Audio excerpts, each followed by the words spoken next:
Listen, it's a sensitive subject. If I had to pull some people out, I'd buy them some chicken piccata. Chicken piccata is very good. It seals a lot. Did you eat that recently? That's the second time you've said that today. Anytime I can order it. That's my go-to at the Cheesecake Factory. Chicken piccata. Yeah, because you have to have like one or two things that you order at the Cheesecake Factory, or you'll spend your entire time at the Cheesecake Factory figuring out what you want to order. Lettuce wraps.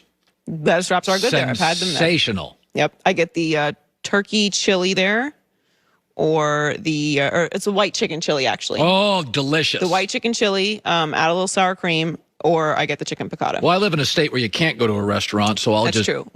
Back in the day when we used to go to restaurants, that's what I would order. Don't get me started. Joy Taylor with the news. No.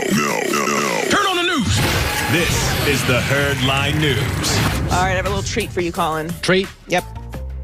I know you like snacks. This is a good one. Dan Campbell was introduced by the Lions today as their new head coach this morning, and did he give us a delicious slice of football cliches? Let's take a listen. This place has been kicked, it's been battered, it's been bruised, and I can sit up here and give you coach speak all day long. I can give you, hey, we're going to win this many games. I can't. None of that matters, and you guys don't want to hear it anyway. You've had enough of that, so excuse my language. All right, here's what I do know, is that this team is going to take on the identity of this city. All right. And this city's been down, and it found a way to get up. All right. It's found a way to overcome adversity.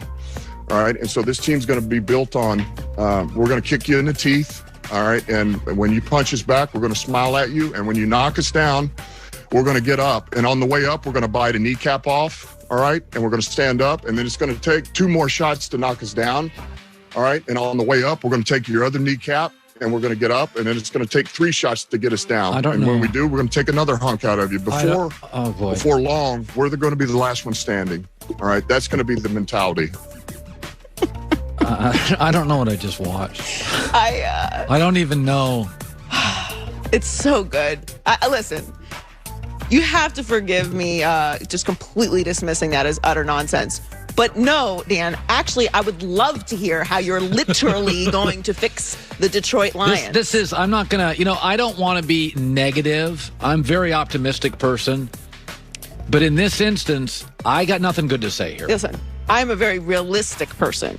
And I've seen what he did in Miami, which wasn't a disaster, but it wasn't what the Miami Dolphins needed. All right. He's never been a coordinator. I don't have high expectations for the situation. Well, according to him, he just had 4 penalties because he bit 9 guys in the kneecap. Listen, they frown on even his taking out speech was penalized.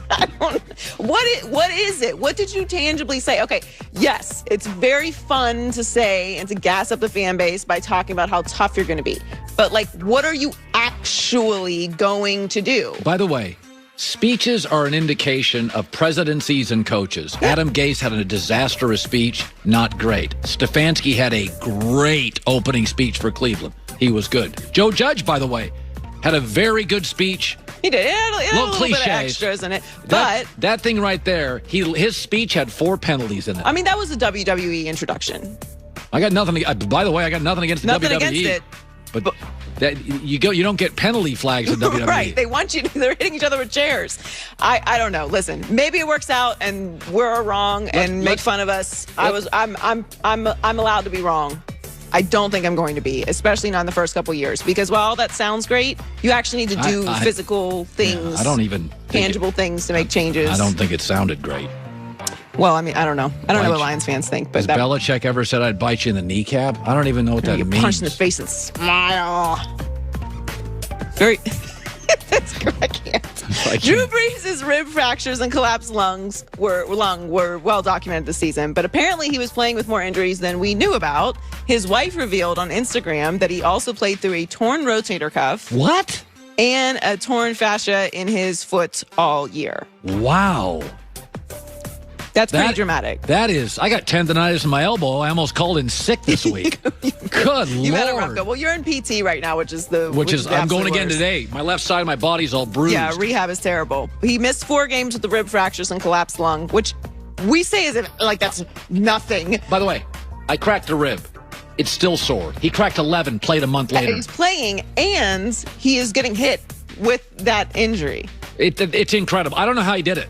I don't know how he did. I do not know how Drew Brees played. Well, listen, I mean, obviously we're assuming, going to be his last year. So yeah. Leave it all out on the field, be a warrior, bite off kneecaps. But this is very, very impressive. And I mean, I don't know how you physically actually do that. It's obviously way more mental. So Andy Reid and Sean McDermott know each other very well. Reid gave McDermott a coaching job with the Eagles back in 2001, and they spent a decade together in the organization. The two will now face off Sunday with a trip to the Super Bowl on the line. And after seeing how impressive the Bills have been this season, Reid says he believes that McDermott deserves to be Coach of the Year. We've talked a little bit about Coach of the Year throughout the season, but we haven't really talked about it recently.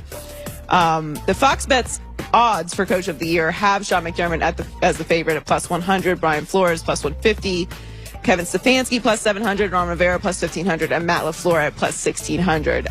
I actually think the most deserving of it is Kevin Stefanski. Yeah, I McDermott or Stefanski. I think Stefanski had more to overcome in the organization. Plus, I also think that McDermott has an unbelievable offensive coordinator, and Stefanski's doing a lot more lifting for his team. Nothing against the Cleveland staff, but I think Brian Daboll is considered the best OC in the game right now. And Brian Flores obviously did an unbelievable job this year, but the Browns hadn't made it to the playoffs in 18 years, hadn't won a playoff game in how long? I don't know. I think that Kevin Stefanski not only overcoming more, just what the Browns have been for so long, for him to come in and turn it around, and Baker Mayfield is not that Baker Mayfield needed to turn around, but he had some. He was legitimized wobbly. Him as a franchise quarterback in the league is really, really impressive. Listen, if you live in Ohio State's always got a good coach. Cleveland's gone through 20. How good would you feel if you lived in Cleveland and you finally have the coach? I mean, it's got to be such an incredible relief. Seriously, they've gone through 20 of them. We go through quarterbacks in Miami, but not necessarily coaches like that. Cleveland got the coach. Yep. You got him right. Is Baker right? You guys can figure that out. But you got the coach right. And for now, you have him. Good stuff. God. I just can't get over that press conference. Bite your knees off. Jarring. Bite a kneecap off. Set me. I just can't come. I can't. Doesn't that just make you want to run through a wall, Colin? It honestly, maybe you want to turn off the lights and not watch any more of it. Joy with the news. I know. Well, that's the news. And thanks for stopping by. The Herd Lie News. So the Athletic, that's a bunch of writers, and it's you pay like $1 a month and you get a subscription. And they came out with their the draft is officially 100 days away today. And so for years and years, all the GMs I ever talked to, or the executive people in the NFL, always tell me there's usually 15 great players in every draft.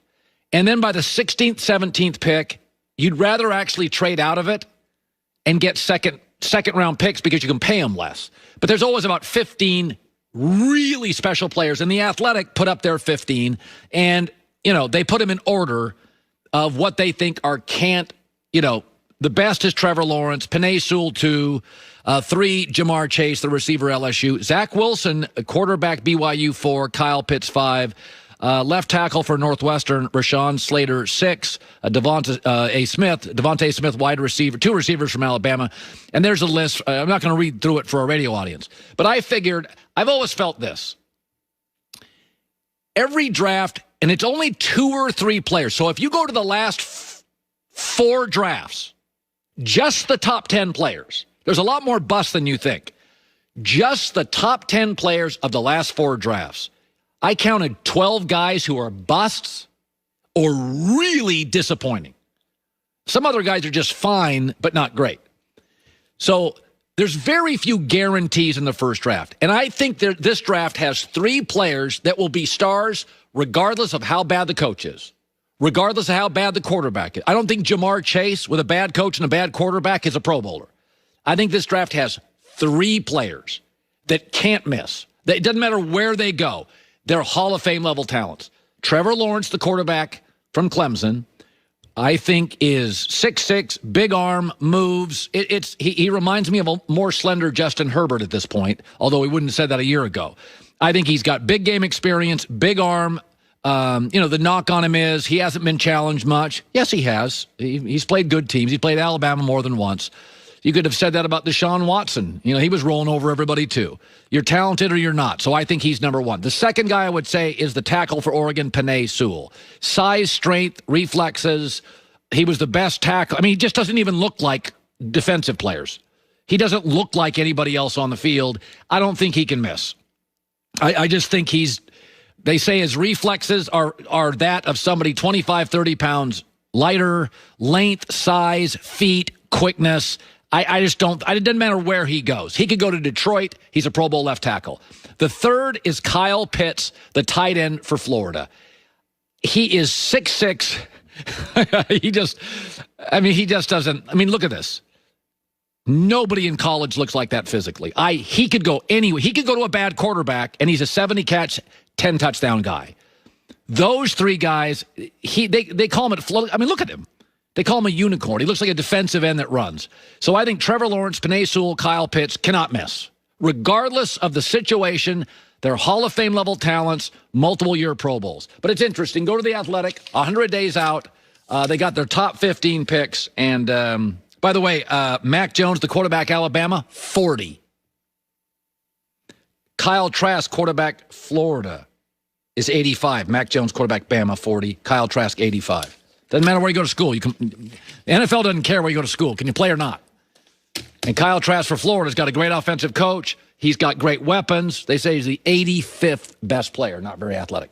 All right, Tom Rinaldi's won 16 Emmys. One of the smartest guys in our business. Also, he'll be doing the Bucks and the Packers. We're going to break that down in what should be. It's really one for the age.